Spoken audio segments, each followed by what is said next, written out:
Hey everybody, it's Patrick Kirby, host of the official Do Good Better podcast. We are talking with small nonprofits doing great big things, and this is part of our series talking about COVID-19 and what is the heck is happening and how can small nonprofits get from point A to point B and not only survive but thrive.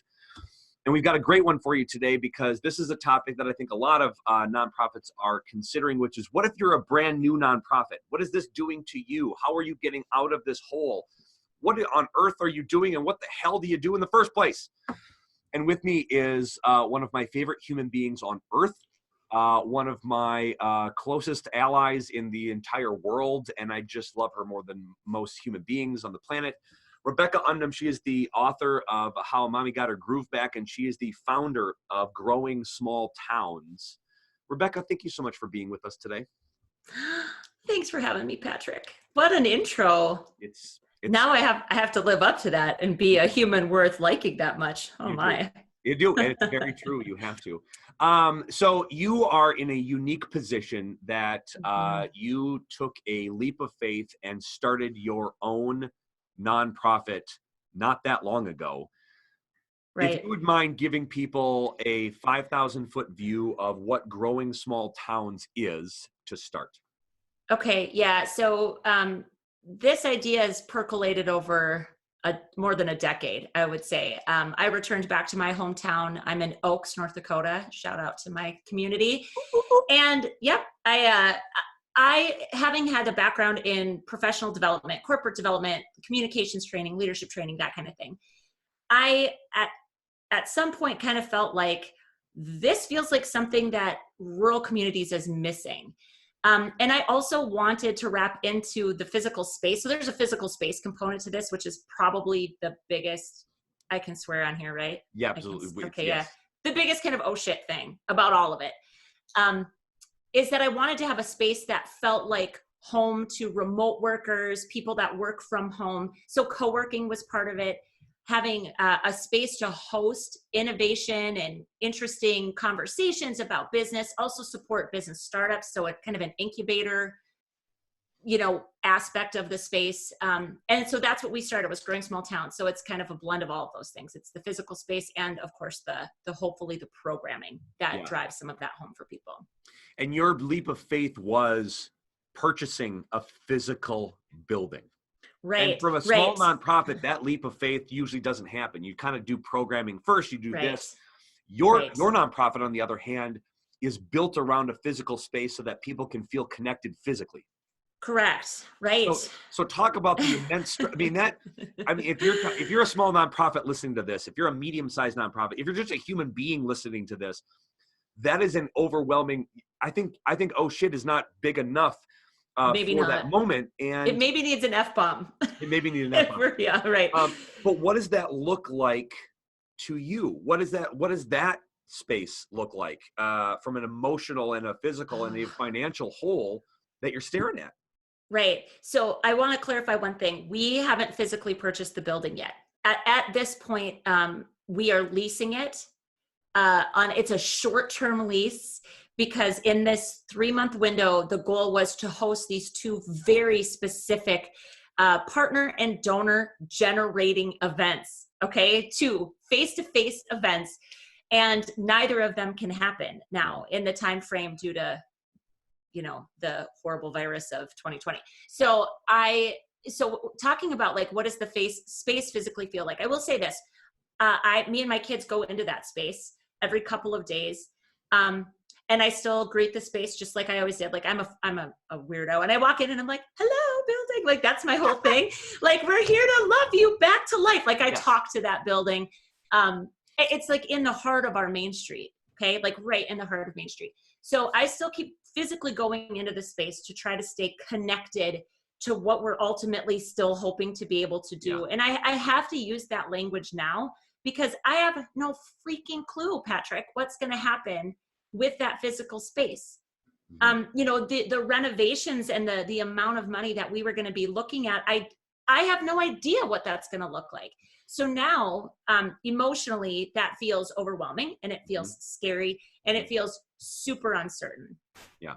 But more than ever, I think for me, and I hope that this can empower and encourage the people that might be listening to this that feel in the same kind of situation. Think grounding into the mission, grounding into what I decided I needed, like what our community and what our region needs, like grounding myself back into that and thinking, okay, so if the physical space can't happen now, what can I do? How can I show up for people? How can I encourage the growth of the people in my community? Because that's what it was always about. It was always about people. So now I can't touch them face to face, and I can't hug them, and I can't get my hands on them because I'm a super touchy-feely person. So how can I extend that emotion and that connection and that work and that service in this new climate that we're living in? And I think you've hit people will resonate with that who work at organizations of all size. I think what this does is gives people and an organization an opportunity to experience what a startup is, experience what you did from the ground up in the beginning. This is forcing people to go back to the ground and say, who are we? What are we doing? How do we do it better? We've got time to think about it. What are we reestablishing? And it's getting back to the beginning of who you are as an organization, what you do. Right. You and I have this mixed emotions of moms and parents saying that, embrace this time that you have with your kids and your home and whatever. Great. Yep. I think we can establish that for nonprofits. Get used to the fact that embrace this opportunity to figure out who you are, what you do, and what you're doing about it. And act like a startup that has this audacious goal of becoming something big. And along with that is, I think, and this is where, again, like I know you're this way too, to try to tap into the life source of something that feels good and optimistic and positive, because there is so much doom and gloom. Yes. Here is what this does for us, all of us, every business, nonprofit or otherwise. We have an opportunity to give ourselves permission to try without worrying about failure. Yes. Because failure, we don't even know what the hell failure looks like in this environment. We don't know what success looks like in this environment. So like if we're talking, so like me specifically, right? And this is timely given your webinar just yesterday about pivoting these face-to-face events to virtual platforms. Yep. Nobody knows what they're doing. 100%, right? You might have pockets of people that know elements of it, but to like pull off a whole thing, nobody knows. No. So embrace that and recognize that like you're in it with everybody else, but not trying. That's the only way we fail in this environment, is not trying anything. Yep. I know it's scary. Dang, it's scary, but it's bad. And you and I have had this conversation about doing, and we constantly try to get clients and nonprofits and friends to just figure out something to move the needle forward, because any bit helps at this point. And whether it's asking for a donation, or it's asking for a virtual meeting, or asking them how they're doing, I honestly think that might be the best place to start. So how can we help? This is part of this this podcast series. Is you're a small nonprofit that hasn't gotten their feet under them yet. So your 2 events that you had scheduled in order to fund this thing are canceled. Right. How can we help, or what questions do you have on how you can still build those momentums and doing and activities? How can we help sort of navigate that, or what questions do you have on how we can do that?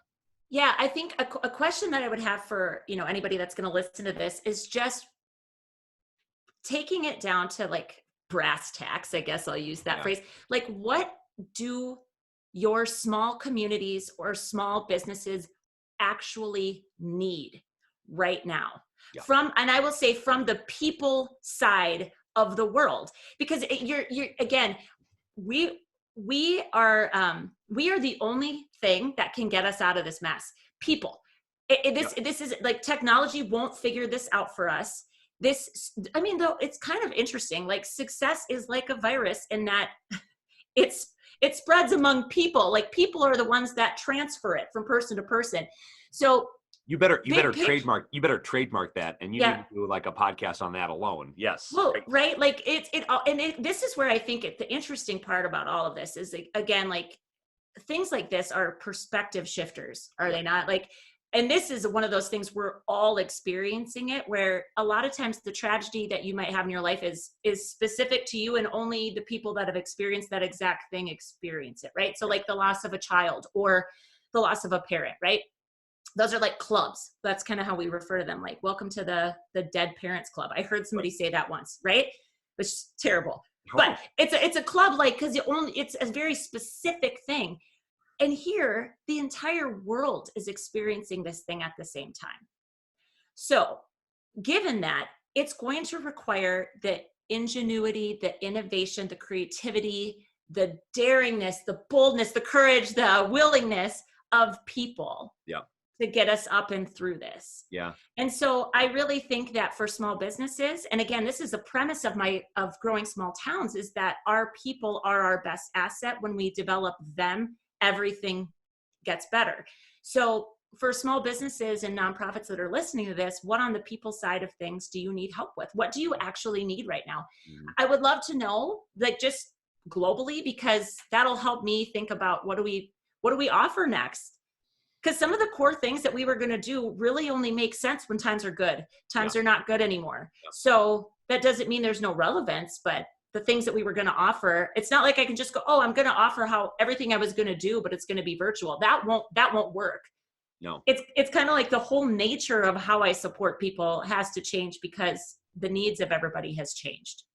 I think the real winners who are going to come out of this, and this goes to you, and this goes to growing small towns especially, there are still people with means. There is still an abundance mindset if you embrace it. Yep. I think the danger that a lot of small nonprofits, which you could probably fall into easily, is get distracted by the negative that gets you into this, woe is me, nobody's going to do that, because that's also infectious. Yep. And I think people understand that, and they react very negatively, like, oh crap, now it's just a handout rather than a hand up. Yep. And you and the individuals and the organizations that understand that there is capacity still. Not everyone has lost their shirt.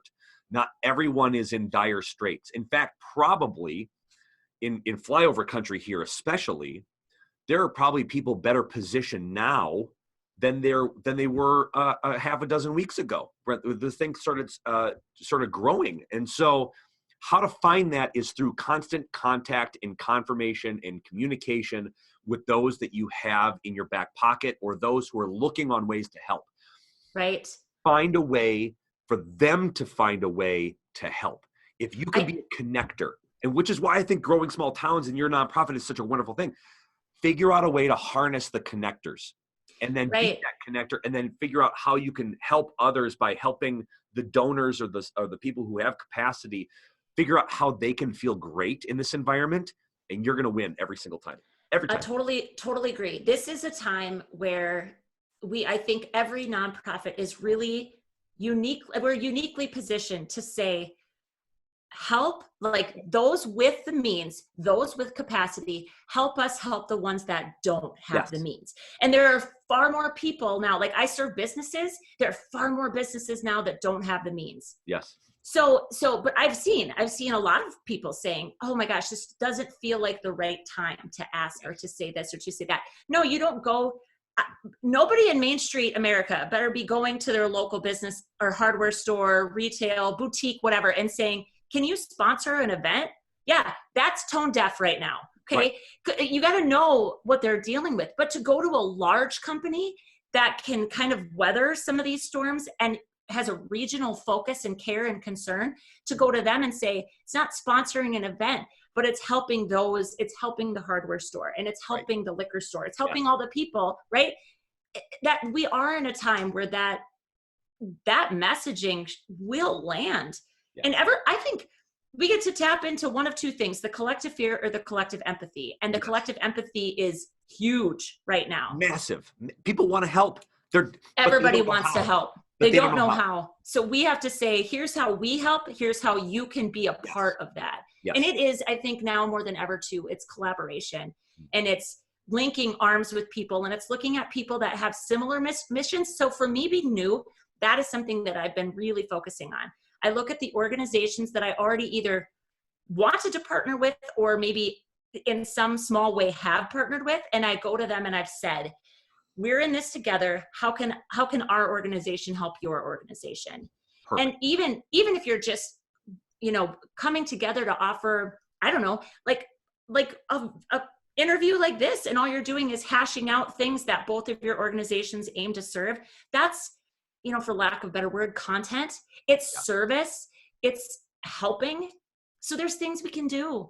Yes. The only thing we can't do is sit back and go, well, I'm going to wait. I'm just going to entirely wait. I'm not going to do anything. Just do something. Start somewhere, you know? If people are interested in both learning more and how to support you in growing small towns, how do they do that, and where do they go? What do they do? Yeah, currently, and this is, I'm so new, my website's in development. Love it. That's where I'm at. So I actually do have a Facebook page where you could read the about me. And right now, even to be able to donate or support us, that link on Facebook is still in I don't know what they're approval review. mode. They're reviewing it or whatever.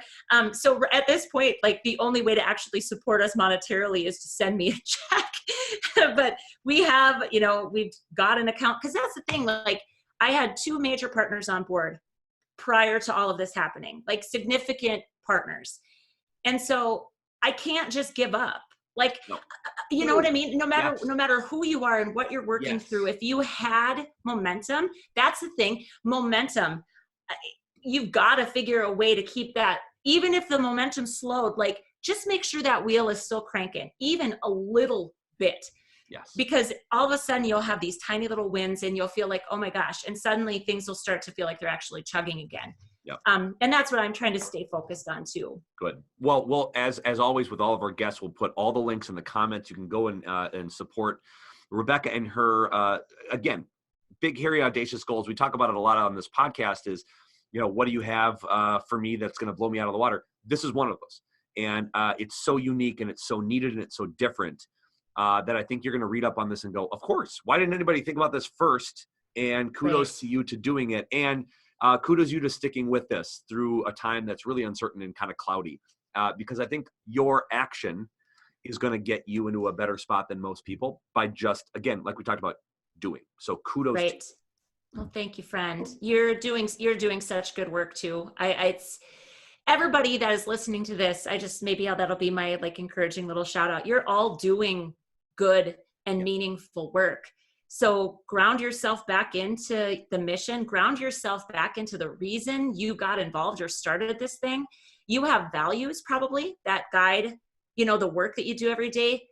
Dig back in, tether yourself firmly to those values and act as if that's all you're here to do. Because at this point that is, and it can be small actions. It doesn't have to be huge things anymore. So do something. I love it. I couldn't say anything better myself. You have done it. You're great. I appreciate you being on the show. And thanks to everyone who is listening to the official Do Good Better podcast. Thank you.